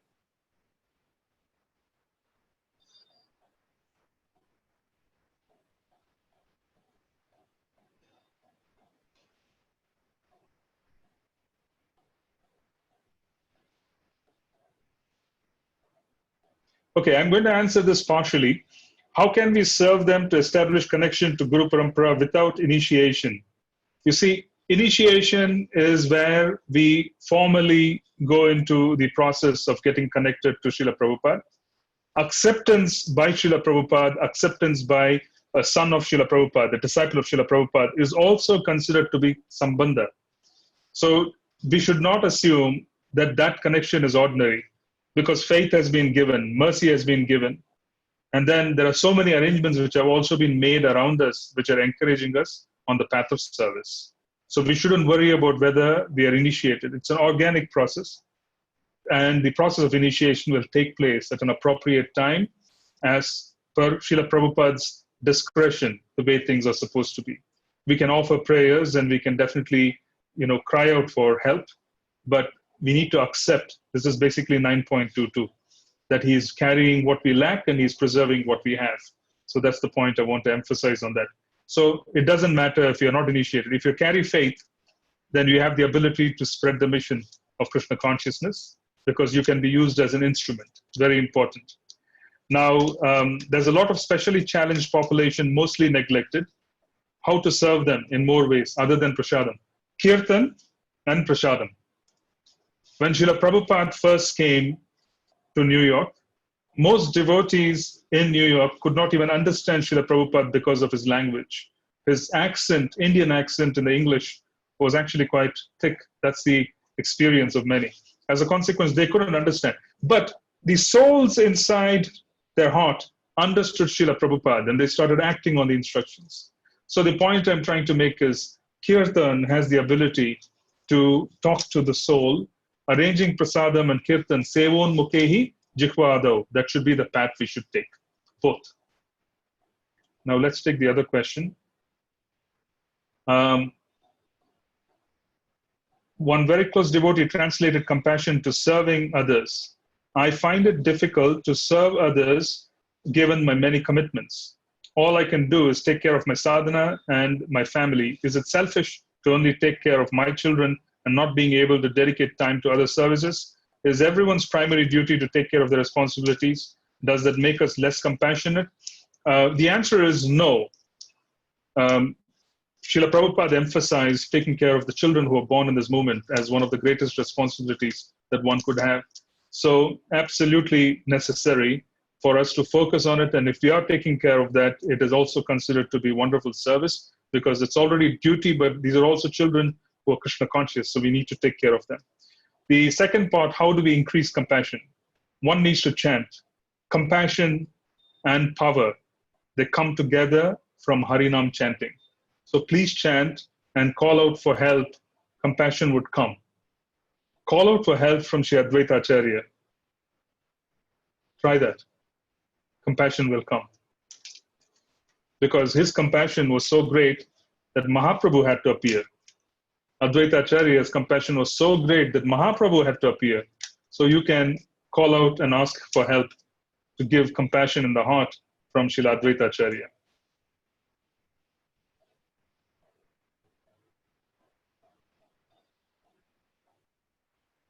Okay, is there anything else that I can answer? I have one more question. I have room for one more question.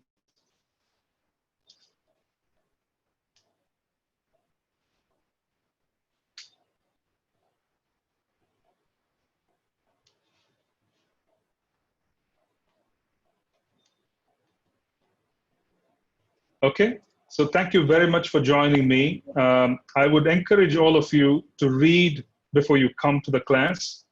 The coming session is going to be second canto, chapter 9 of Srimad Bhagavatam. I'm going to start Bhagavad Gita sessions. I'm going to coordinate and see what's the best time to offer them based on my schedule. And we're going to have 2 or 3 sessions per chapter. And the reason is for me to be able to complement the Bhagavatam classes with Bhagavad Gita so that this way the devotee has a more clear understanding of implementation and practical aspects of life from the Bhagavad Gita. And when they come to Srimad Bhagavatam, they can understand the intricacies of Srimad Bhagavatam more clearly. Yeah, because we need to be able to understand both. I will be using Srila Bhaktivinoda Thakur's works, specifically the Jaiva Dharma, in the Bhagavad Gita class. So the Bhagavad Gita class would be a combination of Jaiva Dharma, aspects of Jaiva Dharma, some parts of it, not the whole book, but whatever I can, and combining it with Bhagavad Gita. That's what I would be doing. So I will announce when I'm going to do it. It would also be 1 class a week, but we will be covering chapters, chapter summary, touching upon verses like we did today. Today we touched upon 1, 2, 3, we touched upon 7 verses today, very important verses. So basically we would do somewhat a similar approach when we do the Bhagavad Gita, but I will be drawing from Jaiva Dharma because Jaiva Dharma is actually a very, very practical example of the journey of life of devotees. So I'm encouraging you to read 2nd canto, chapter 9 before you come. And I will make an announcement of the Bhagavad Gita class as well, so that we could have a chapter by chapter approach and things are clear. Okay, thank you very much for joining me. Wish you the very best and be safe. Srila Prabhupada ki jai.